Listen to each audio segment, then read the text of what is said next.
All right, today we're setting sail, metaphorically of course, into the world of maritime communication.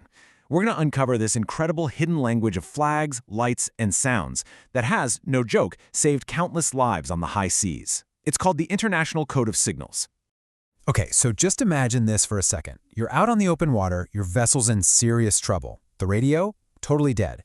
And the ship you see nearby, well, they're flying a foreign flag. You don't speak their language. How on earth do you signal for help? And I'm not talking about a casual hello. I mean the most urgent message of your life. This isn't just some thought experiment, you know? It's a very real life-or-death problem that sailors have been dealing with for centuries. So let's break down the core problem. The ocean, right? It's this massive superhighway that connects the entire world. It brings ships from every single nation together.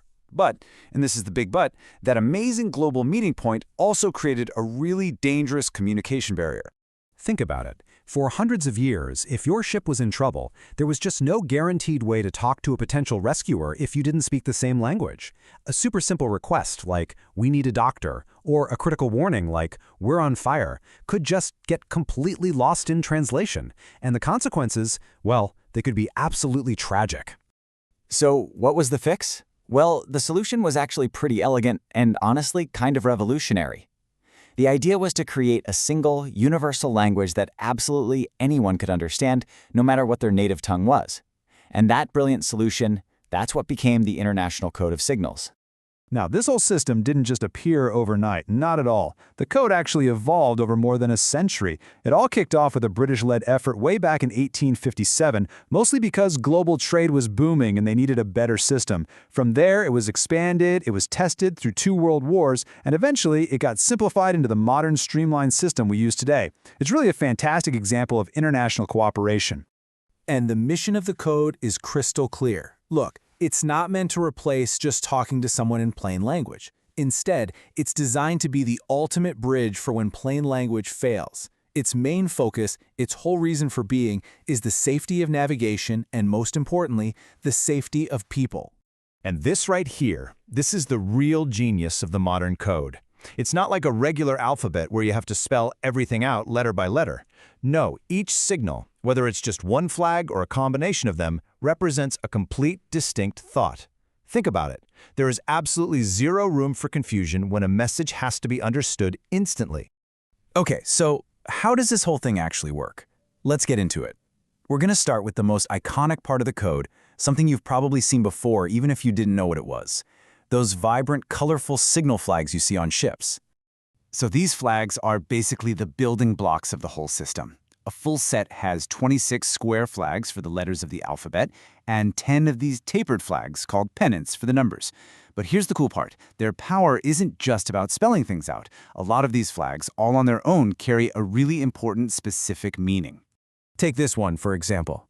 Hoisting the Oscar flag is one of the most urgent signals you can possibly make at sea. It's a completely clear, universally understood signal that means one thing: man overboard. A person is in the water and needs help right now. Then you've got the Victor flag. This one is more of a general call for help, but it's no less serious. It doesn't tell you what the problem is, but it sends a very clear message: this vessel is in trouble and requires assistance. Or how about the Whiskey flag? This is a really specific and often critical request for medical help. I mean, imagine you're in the middle of the ocean, you're hundreds of miles from the nearest hospital. Hoisting this flag could literally be the first step in saving someone's life. But here's the thing, it's not just about shouting a message into the void. It's about making sure that message is received and, crucially, understood. The whole process is like a structured conversation, a back and forth. The ship that sees the signal hoists its own little answering flag halfway up to say, "Yep, I see your flag." Then, once they understand the message, they raise it all the way to the top. That's the signal for "got it, message understood." Only then does the first ship lower its signal. It's basically a guaranteed delivery system for flags. And it gets even more detailed. By combining flags, sailors can send incredibly specific and urgent messages. Just 2 flags together, like AC, that means I am abandoning my vessel. You see CB6, and you know they're on fire and need immediate help. And then there's maybe the most chilling one of all, DX, just 2 flags that mean I am sinking. It's amazing how these simple codes can convey such complex, life-or-death situations with perfect clarity. Okay, but what happens when you can't see the flags? You know, in the middle of the night or in a super thick fog, a visual language seems pretty useless then, right? Well, that's the beauty of it. The code was actually designed to work in those exact conditions. And this is where the system's real genius shines through. It is incredibly adaptable. The code doesn't care how you send it. That means the very same messages can be sent using a flashing signal lamp, by blasts on the ship's horn, or even over the radio. When you're using the radio, you have to be extra careful about misunderstandings, right? Static, different accents, it can be a mess. So the code uses the same phonetic alphabet you've probably heard in movies or know from aviation. We're talking Alpha, Bravo, Charlie, the whole thing. It's just so much clearer to say Alpha Charlie than AC, and it makes sure that when you do need to spell something out, it gets through without any mistakes. So what's the universal translator that ties all of this together? It's Morse code. That's the secret sauce.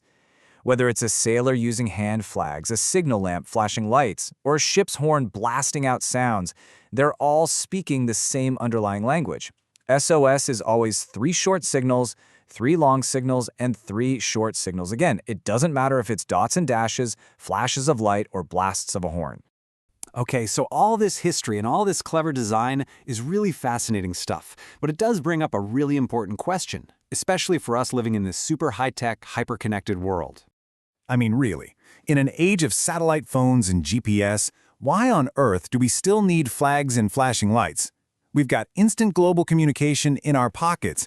Isn't a system from the 1800s based on flags and Morse code just obsolete? Why would any modern sailor need to rely on something so analog? Here's why. Because it is the ultimate, universal, analog failsafe. It works when everything else fails. The International Code of Signals needs no electricity, it needs no satellite connection, it needs no network. So when a fire knocks out all the electronics, or a massive storm rips off the antenna, when all of our amazing modern technology goes dark, a simple piece of cloth on a rope or a basic battery-powered lamp can still send the most important messages a person can send. I am sinking. I require a doctor. Man overboard. So that leaves us with a final thought to chew on. In a digital world that's so completely dependent on complex systems, what is the real power of a language that needs no electricity? There's just something incredibly powerful and resilient in a simple, universal language that's guaranteed to work unconditionally when everything else has gone silent.